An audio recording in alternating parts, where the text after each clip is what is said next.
Nangyari sa'yo? Close. Diabetic? Hindi. Diabetes. Diabetic. Kailan pa po ito? Noong December, naramdaman ko lang po. December. Naramdaman mo na. January, Angat ko pa siya. February, March, April, May, 5 buwan. Tapos ito ngayon nagsisimula na. Sisimula na. Awatin na rin. Sa likod ko yung master. Sa likod mo pa, usog ka konti rito. Ayan. Ang kaliwa ang dito ko master. Namamanhid na, pababa. Oo. Pagkanla, bakit ako? Ito, magsisimula na. Pero itong kaliwa, kalahati. Lang. Sige. 5 buwan na, masakit. Ma'am, may baon kayo 10 kilo na sa loob. Frozen na talaga kasi. Bakit master pag nakahiga ako, pwede ko siya maangat? Hindi ko alam. Pero pag nagkalaga pa. Sige nga, higa ka nga. Tingnan mo kung may angat po. Ganyan. Hindi naman sagad. Ganito. Hindi masagad. Higa ka dito. Ay, upo ka. Kahit nakaupo pwede yan, oo. Ganyan din yan. Mas hindi nga lang masakit. Oh, ganyan din yan. Ganyan. Pero syempre, Pag ganun yung side, wala na. Kailangan dito galing. Pero pag sa paharap, kahit pa paano, yan, oh. makaabot pa. At saka hindi ko makinig. Nakahiga siya, kahit pa paano nakakagala. Oo, yung exercise ko. Mas Ginanon ko lang. pwede, okay yun. Pero kahit pa paano, Masakit talaga. masakit talaga. Yun nga, tinatanong ko nga, may baon ba kayo 10 kilo na sa loob? Sige, Okay, very good. Pinakabahan na lang sa master. Hindi, ganito talaga to eh. Hindi mo man galawin or galawin mo, Masakit talaga. wala. Paano ka, ang hirap matulog. Pag natabig ka, sobrang sakit. Kumikirot. Pag natulog ako, Hindi Oh. sa mga tulog master, ginamassage ko lang. Wala, hindi ka kapatulogin yan. Alam mo yung buto mo parang may kumukutkot na langgam. Yung kirot niya, gano'n ang pakaramdam niya. ano yan sa nerves ko yun? Hindi makadalo yung ano eh. Dugo. Nagkakasugat po yung ano, yan oh. Tinatawag nating glenoid labrum sa loob. Nasusugatan po sila. Kaya ang nangyayari, siyempre, kumikirot yung sugat sa loob. Tapos, yung mga tinatawag nating rotator cuff, napupunit yan sila. Okay, relax.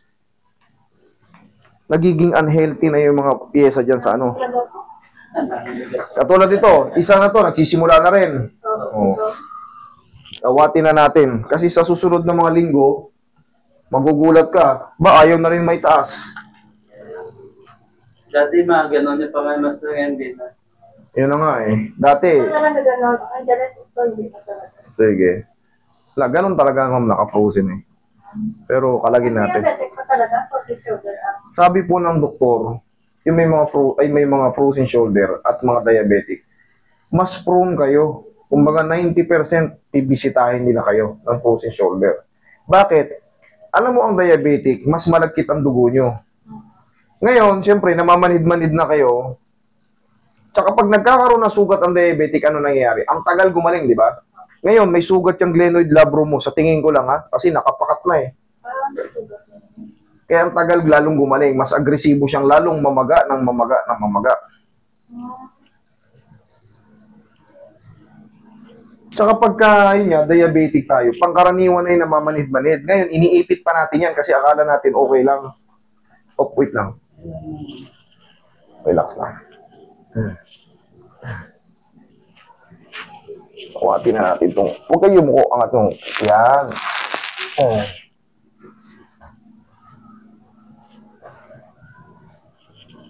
Kaya nyo yan. Wala naman kayo sakit sa puso, di ba? Wala. Okay, relax lang. Huwag labanan ha.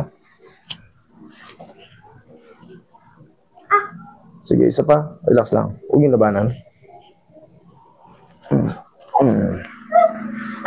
Woo! Sige, sigaw nyo lang ng Dharma.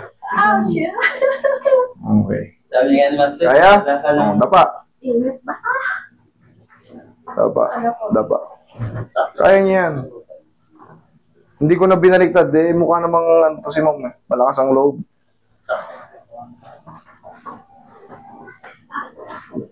Kaya niya yan. Mamaya angat na yan. Kamay niyo pa. Sige po, dalawa po. Sige. Pati ko kayong baywang yung master, Sige. medyo sakit-sakit daw eh. Sige. Huwag yung lalabanan na. Lambutan nyo lang. Yan.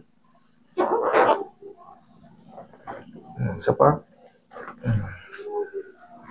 Okay lang kayo dyan? Tumulo lang si Ponto ba?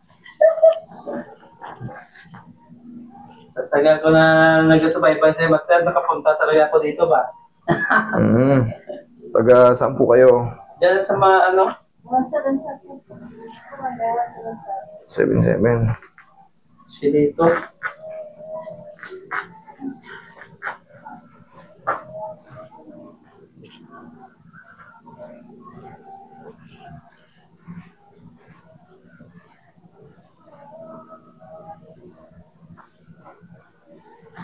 Haplosin mo yung balakang ni Mami.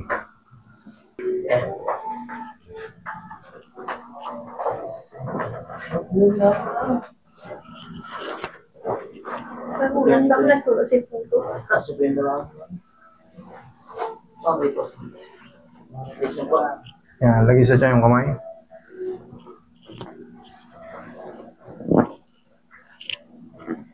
Relax lang. Inhale. Exhale. Diyan lang muna, huwag tatayo. Yan. Lakas sa lagotok. O, sige, diyan lang muna. Hayaan mo lang muna sumingaw. Sakit na dito na sa abo siya hanggang balik. Lahat po yan. Paikot. Siyempre, magkaka-connected na po yan eh.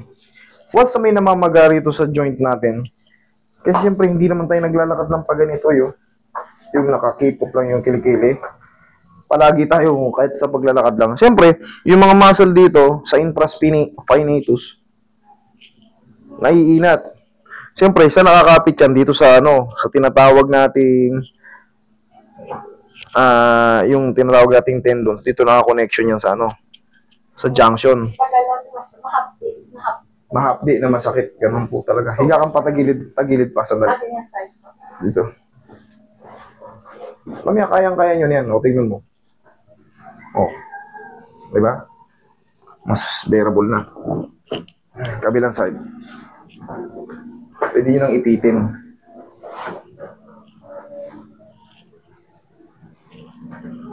Relax na. Okay, sige, opo.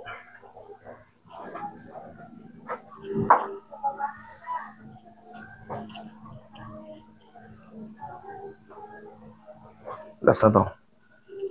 Huwag mo labanan, ha? Yo. No? Sige sabi. Diba sabi ni Master, magbakon ka. Bawal sa kilo na sa loob. Saka yung mga yan, yung mga muscle, Tingnan mo yung mga muscle na yan. Parang kumbok siya. Yun. Ito lubog, ito tingnan mo para may matigas. Bakit na ganun? Ang tawag po dyan, yan yung kinikreate ng mga pamamagal sa loob. Nag-irregular yung tubo ng muscle. Mga stiff muscle o mga muscle spasm. Kaya pag ininat mo, parang ang igsi-igsi. Oo. Kaya kailangan, kahit paano, tulungan nyo yan. Massage nyo. Ganyan ninyo. Kaya naramdaman ko, sabi bakit nag-umbok dito? Yes, laki Ito. Sabi ko, wala naman ako muscle, bakit Kaya ito. Hindi, mga mga irregular nga na tubo ng muscle. Wala dito, wala dito. Mawala lang naman yan. Nag-aalangan yung tubo, ang pangit ng tubo. Dito mo, lubog na lubog dito, Tim. Pero dito, pagdating mo, para may bulkan na ganun. Pero nawawala rin yan. Pag naayos na yun dun. Tsaka kahit pa paano, tuturuan ko pa kayo ng stretching dito eh. Ito, palagi yung mamasage. Huwag yung dinan, ganyan lang Medium type lang. Kumaga, madudurog din naman yan ng mawawala rin yan sa mga simpleng haplos. Kasi, iwasan natin yung pagpapasak-pasak. O ito yung pampaw. Abot na yan hanggang si Kumasya. Lahat po yan, 10 connection po yan. Ito, tayo mo konti lang. O, tayo mo rito, wala So, wala. Yun siya, mataas eh. Matigas na talaga siya. Una kasi sumakit ito, tapos lahat ng galaw dito sa kabila. Hanggang tuluyan na ito lang. Tandaan nyo, madalas kong sinasabi na to, 2 linggo na parang kumikirot-kirot yung shoulder nyo, paayos nyo na kasi magulat ka na lang, hindi na maitaas. Tagal yan ako gustong dalhin. Ito matakot siya. O, tapos na, kinaya nyo nga eh. Straight nyo lang, straight, okay yung muko. O, tingnan nyo ngayon, O, very good na yan. Ito,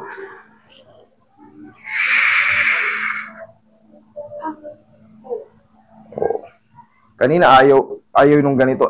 Atigas ka agad. Oo. O ngayon, abot mo na yung ulo mo. Ngayon, pero syempre, may pain pa yan sa loob. May swelling pa yan. Ganito po yan, may inflammation po yan. Normal lang yun. Pero sa tulong ng mga exercise, ayan yung inflammation. Mamamaga kasi yung buong ligament sa tendons dyan. Ganito nyo, ma'am. Oo, ginaganon ko yun. Yan, sige nga. Sige. Hindi. Yan. Tapos, mga isang linggo, unti-unti nyo yan maabot. Unti-unti nyo na yan maabot.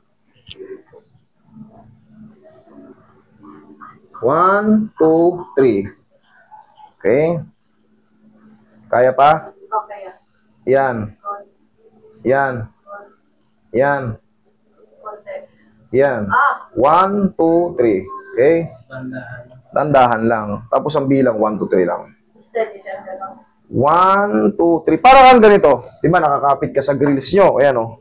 Kumapit ka sa grills nyo. Ayan o. Oo, ginaganon. 1, 2, 3. Kailangan pa po kasi ng full stretch yan kasi ito sa inyo, super frozen na. Nakapakat na. Masakit na talaga. Pero ngayon, kita mo, lumuwag.